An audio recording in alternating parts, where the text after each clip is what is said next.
Hello, hello, NHIO. It's the web shop you need to know. The web shop everybody needs to know. NHIO, it's the web shop. Web shop you need to know. Tools, decals, files, and much more. Tools and decals, files, and much more. So don't lose time and visit the store. Visit the store. NHIO, NHIO. NHIO. Spend $50 or if you like even more to enjoy free shipping, free gift of your choice. To enjoy free shipping and free gift of your choice. Free gift of your choice. NHIO, NHIO, NHIO.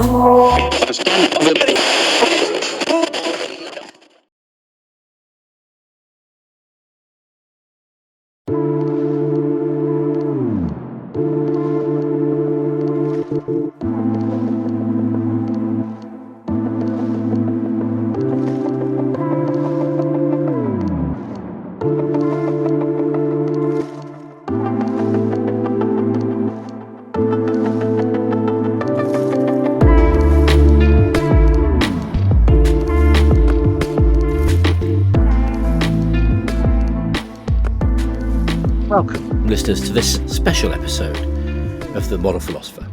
This episode should have been out over the holiday period, but as we all know, there is never as much time as we might expect between Christmas and New Year to get things like this done. That being said, I had a fantastic time with my family, and I hope you all got to spend time with yours and are fully refreshed and ready for modelling in 2025. At the end of the year, it's common in many cultures to look back on the last 12 months and reflect, and it's something I certainly like to do. In this episode, I will look at how we reflect on our own practice as modellers, and I will look at the first season of Model Philosopher and the last 12 months in modelling. Let's start by looking at the year in modelling.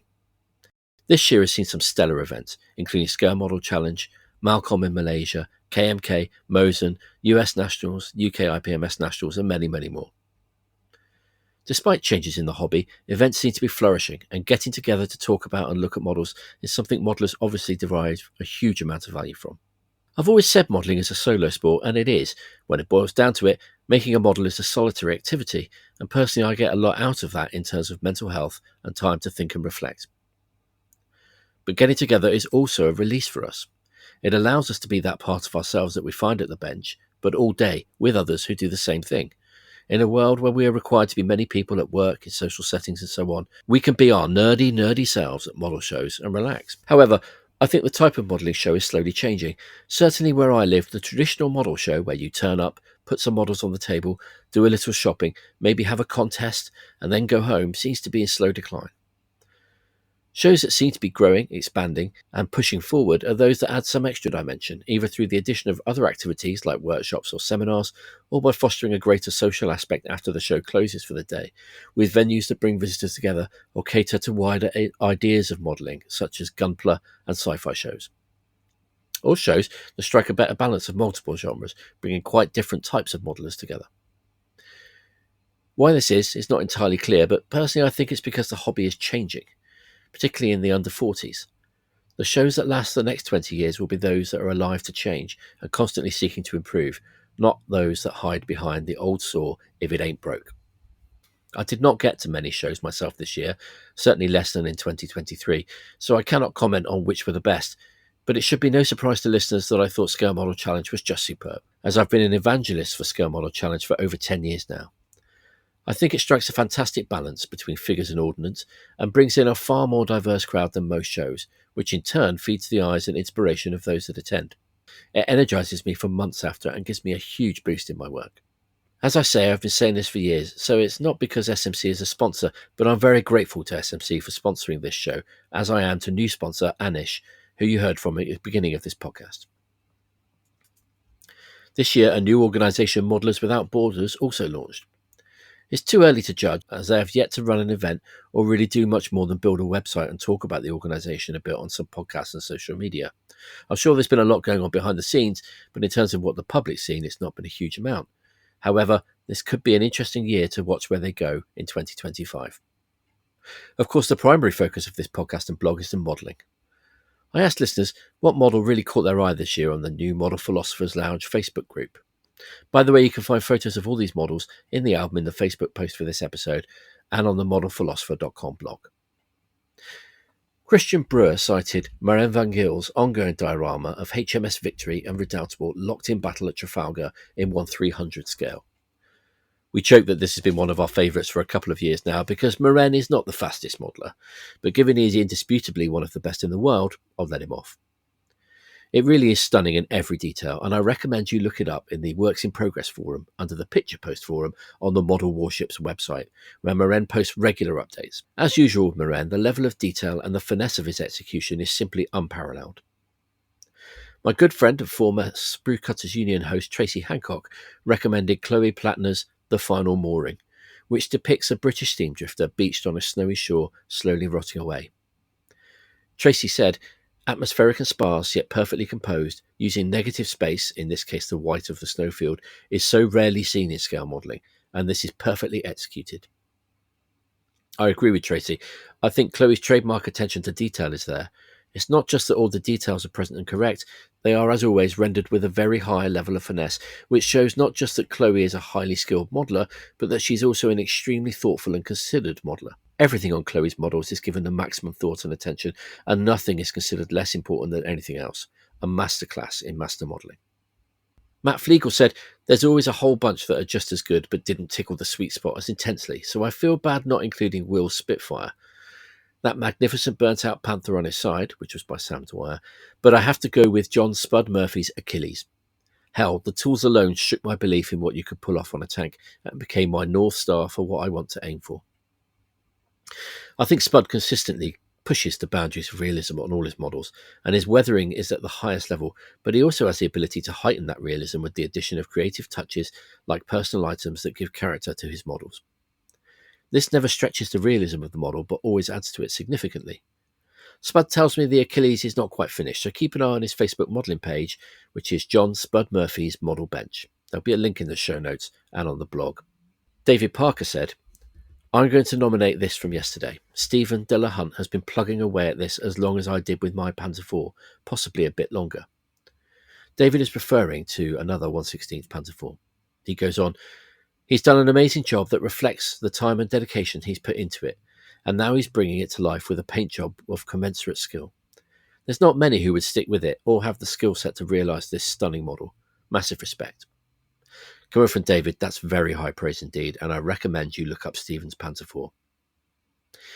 Niels Fredrickson said, well, it was my first time at SMC, and it was quite overwhelming, and therefore hard to pick up one favourite from the displayed models. So I might try another approach. Sometimes the thing that wow us most are the things you'd expect the least from. This special exhibition at SMC truly wowed me. The exhibition Niels refers to was the exhibition of card model buildings by the artist Wijnand Driesen. This was one of 3 exhibitions, alongside work from Joris van Os and former Model Philosopher guest Harry Arling, which were on display by the competition at Scale Model Challenge and blurred the line between modelling and other creative arts. This was a new thing for SMC and one I really appreciated, as the division between modelling and other creative arts is somewhat artificial, in that we do not only take inspiration from the hobby, but from without, and there are many parallels between these works and the more artistic end of modelling. Matt Tupman picked the locomotives by another former modeller philosopher guest, Jean-André. This one is titled T1994 and is a piece he discussed briefly on his episode with us. It depicts parts of the ends of 10 locomotives stacked up. His totemic young woman stands on the steps of one. Although larger than many of his other pieces, it is still classic Jean, with bright colour contrasting sharply with desaturated shadow and an otherworldly feel. Just before I recorded this podcast, Jean dropped another one, which I think everyone should go and have a look at. It's a fantastic, small, focused diorama of a young woman sat in front of a window, frosted with steam, and she's written a message to her lover, perhaps, or someone she loves, in the steam on the window, and how Jean has done it is simply amazing. So go along and have a look at Jean Diorama on Facebook or on Instagram, and you'll be able to see that one. Stuart Houghton recommended another piece by Jean, a water piece which shows a piece of shipwreck with bleached wood deck, torn and punctuated by rusting metal fittings. Discarded porthole surrounds are piled on one side, and in the water an orange-yellow swordfish cuts the surface with its nose, while more wreckage dimly shows below. In a sense, Jean's shipwreck scenes are relatively simple, but they hint at lost human endeavour and the impermanence of even our biggest creations and ambitions, rusting and rotting in a nature oblivious to our vanities. They also remind me a great deal of one of Jean's favourite inspirations, Andrei Tarkovsky's 1979 film Stalker. Robert Lane said, "My favourite for this year is Fett Milner and his series of tiny people on tall chairs." I have to agree, the series on tall chairs is one of my favourite things in modelling for some time, and we'll be having Fett on to talk about the series sometime soon. In the meantime, check them out on his Facebook page or Instagram. He also has an excellent blog at fetpaints.com. That's F-E-T paints.com. Fett himself recommended a striking piece by Michael Fredrickson, saying, "I think we need more non-literal work just to liven up things a bit," and I could not agree more. The piece in question is Path of Least Resistance. It shows a thin sliver of base with the nominal top and at a steep angle of about 5 degrees from vertical. A young man in contemporary dress walks down it. He and the base are very dark, almost black, but with a luminous spattered pink path leading him to the bottom of the base, and he confidently walks along it. The figure is spattered with bright glowing colour. There are so many possible interpretations to this piece, but there is obviously something strong there to decode. I love that he's not made this obvious. To be blunt, too many pieces are cliched and trite in their meaning. And while a piece may be executed extremely well, if its story or meaning is too hackneyed or too obvious, it leaves no room for the viewer to be drawn into it. Some ambiguity and originality will invite the viewer to think and will give them a far more interesting and enriching experience. I believe creating pieces like that does so from the modeler too. Jean-André's favourite pick this year was Daikichi by Simon Leverve. This is how Simon describes it. "I grew up in Ivry-sur-Seine in the 94th department, at the gates of Paris, and in the 13th arrondissement to be precise. 13th is the largest Asian district in the capital. In the Choisy Triangle, McDonald's is written in Chinese. The main supermarket is Tang Brothers, and on the Olympic slate are, among others, the towers of Tokyo and Sapporo. Historically, in tribute to the cities that hosted the Olympics, but it makes sense. My mother often took us to lunch, my brother and I. We had our habits, our favourite restaurants with our favourite dishes. Chinese culture is present there, as much as Vietnamese, Cambodian and Laotian culture. Every time we went out, it felt like a trip, and like every trip, it left with memories. Later with my partner, we would go there for Chinese New Year to witness the Dragon Dance and listen to the Fireworks Symphony. We could also continue on the subway, Line 7, and find ourselves in a few minutes in the Japanese Quarter to enjoy some ramen or mochi. With this piece, I wanted to rewrite this legacy. The Asian Quarter of Paris is a monument to the Ile-de-France that never ceases to inspire me. It was supposed to be my IDF 2068 series, Ile-de-France Year 2068, for those who didn't follow. I deliberately mix genres, cultures to merge shapes, colours and tell this story. You really have to see this piece to believe it. It's fantastic. It's in 1/35th scale and is at once both dreamlike and yet very realistic. Do have a look at the Facebook page for The Model Philosopher or on the modelphilosopher.com blog to check it out, or go along and have a look at Simon's page. Pat McGrath said, "Two modelers who consistently delight me with their work are Jean Diorama and Jeremy Hughes. But my favourite diorama, and the one that intrigued me most this year, is Joan Biediger's Art as Algorithm. I too enjoyed this immensely. Jim DeRogatis wrote a superb piece on it and modelling and art at boxdioramas.com, and I strongly recommend you read that. Joan was also interviewed by Barry and Jim on episode 47 of Small Subjects, and this too is essential listening.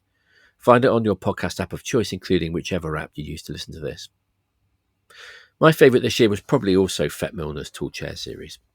Although figure modelling is more adventurous and broader in its approach, it still has its self-imposed limits, and we rarely see something in a very small scale, or even rarer, something abstract. Just like he has done previously, Fett has sidestepped the popular challenges and approaches of seeking excellence in finishing or blending or technique, and made something truly original and unique, something that invites you to see the world a bit differently, and something that leaves room for the viewer.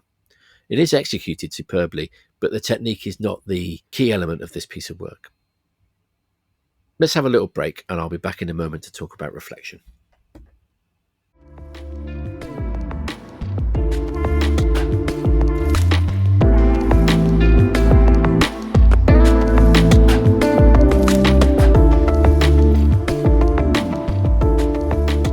Welcome back. As I said at the top of this episode, the end of the year is often taken as an opportunity to reflect. Many people post their year's models on social media, and this is something I like looking at and doing myself. It is a good time to consider your modelling as a whole. Often we think of a hobby only in terms of the last model, the current model, and maybe the next. However, put in the context of a year or even year on year, it can be seen as your practice. Practice is what artists call how they do their art. It means the tools and materials they use, of course, but it also means how you think about and approach your work, and that also means it influences directions and what you're trying to say with your models. I like to look back on the year in plastic, resin, putty and paint and ask myself how my modelling changed, what I did well and what I did not. I often look at what I have done and find ways I could have made more of a model. Often these are not regrets of any kind. They're not things that occur to me at the time. They're things that, with distance and time, I've been able to see in the model that I couldn't see when I made it. This might be realising that I could push contrast or weathering more, or using these or colour or light or something similar to pull focus to something on the model. It might be a tweak to composition or to the components of a piece. Every year I find something I can improve on for the next year. Sometimes I will notice something about the model that I especially like and that I want to develop more going forward. It might be something that I only did on one model that year, but that I think I overlooked and deserves more development. Or it might be something that happened by accident. Accident and serendipity play an increasingly valuable role in my modelling. In a way, the end of the year is also like a clear bench, although if you're like me, you almost certainly never have a clear bench and always have plenty of stuff ongoing. It is a chance to mentally put a full stop on your modelling after the year and reset what you want to achieve from this point on. A fresh start. You can look at what you want to do in the coming year and set all new goals and ambitions. There was recently a post by Scott Daniel on the Plastic Model Dojo page. Scott wrote, "Who else creates and uses a model build plan for the year, and do you stick to it?" Scott accompanied the post with a shot of a project plan. I initially reacted with borderline horror. I recoil from modelling as engineering and thought this was the cold, dead hand of project planning entering the hobby. But on reflection, this is no different to what I'm talking about here. It's just more formalised. I think it is useful to set goals and even themes for the year. If you abandon them or they don't work out, that doesn't matter. But giving yourself time to reflect on the previous year and really think about the coming year can give you a great deal of clarity and perspective on your practice and energise your modelling for the future. I asked listeners what end-of-year reflection means to them. Andy Palmer spoke about frustrations in 2024 and how he plans to tackle it in 2025. He says, "In my figure painting, I had an aha moment when I started watching YouTube videos of Warhammer and fantasy painters. I've been tackling things well out of my comfort zone. Horses, stupid German camos, busts, screwing it up again and going again. I was fearful of failing. This year has been or bust, paint or bust. Next year, for some stupid reason, I'm going to build some tanks and trucks and the world's stupidest bulldozer kit." I think Andy is saying he's coming up against problems and butting his head against them till he tries new approaches, which is something I recognise in my own modelling. I'm really glad that he seems to be fearless though about what he tackles. I think it's the only way to learn, to take on new things and new challenges constantly. Christian Brewer's assessment of his modelling was in keeping with his meticulous and thoroughly thought out style. 2024 was a productive scale modelling year for me so far, not only in the number of projects finished, but mainly improving my skills in figure painting. At the beginning of the year, I promised myself not to buy any new kits. Unfortunately, I failed completely. For 2025, I want to focus to finish 2 aircraft carrier projects, but not to miss to find time to paint some figures to further improve my painting skills. I think Christian is a polymath modeller, working in many scales and genres and excelling in them.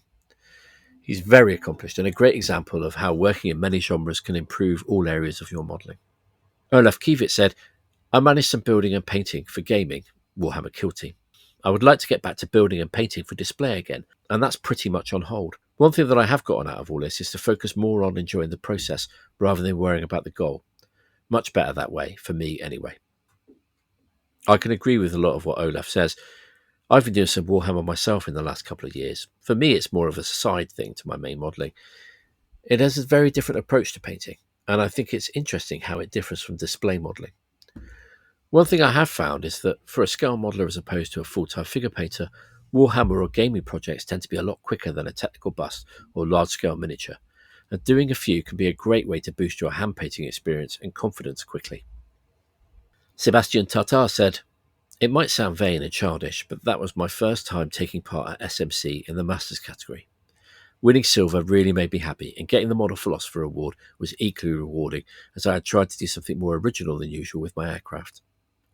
I had not managed to produce something that I am 100% happy with, probably never will. For next year, I would like to improve and put more thoughts into my projects, find at least one good idea, and try to combine aircraft, AFE and figures with an even level of quality. Sebastian produces really interesting models, and has done for a long time. His piece from SMC that won a Model Philosopher Award was, to my mind, the most original piece in the aircraft category. I really look forward to seeing what Sebastian makes in 2025. By the way, I don't think taking pride in competing in Masters is vain or childish at all, Sebastian. I think pushing yourself to do something like that is a good way to motivate you to look closely at what you do and to grow as a modeller. Stuart Halton wrote, "For me, it's not so linear. I simply enjoy the creative act. Completed models are almost a byproduct. You could say my achievement is having spent many hours immersed in the moment doing something that I love. No goals for next year. I'll just go with the flow. I don't have a stash, so I choose my next project by looking on the net, watching movies or reading books. Something will hook me, be it an emotional response or a particularly attractive oil stain." Although it's a different approach to mine, I think setting goals doesn't work for everyone, and Stuart eloquently talks about how for some people it's more a gentle continuum of improvement based around the idea of finding your reward in the moment. As always, there are so many ways to do and appreciate this hobby, as many as there are modelers, and I think Stuart's is just as valid as anyone else's. I want to thank the sponsors of the Model Philosopher and the Patreons for making this possible. Thanks to you, we've had 15 episodes with some incredible guests, bringing listeners some really interesting conversations on the deeper aspects of the hobby. Also, thanks to you, I'm really looking forward to bringing you much more in Season 2 in 2025. Thank you, Scale Model Challenge and Anish, our sponsors, and also to the paid patrons, Scott, Carlos, Chris, Christian, Eddie, Eric, John, Lee, Paul, Flip, Plastic Scholar, Resurrected DM, Robert, Schaef, Stephen, Stuart, and Matt. If you would like to become a patron, head to patreon.com/themodelphilosopher. Remember, you can contact me with your thoughts and feedback by messenger on Facebook at the Model Philosopher page, in the Model Philosophers Lounge on Facebook group, or in modelphilosopher.com. And don't forget, you can also read these podcasts in blog form, illustrated, on the blog at modelphilosopher.com. You can also contact me by email at info@insidethearmour.com. Speaking of Inside the Armour, I'd like to take this opportunity to announce a new collaboration between Inside the Armour ITA3 and Anish. Anish is now producing a limited number of ITA3 products under license inside the EU. Due to EU labelling and manufacturing compliance regulation, ITA3 can no longer sell into the EU direct. So head to anish.io and order from Tom with his excellent levels of service and quality printing. You will not be disappointed. As always, thank you for listening. I really do appreciate you all. Take care.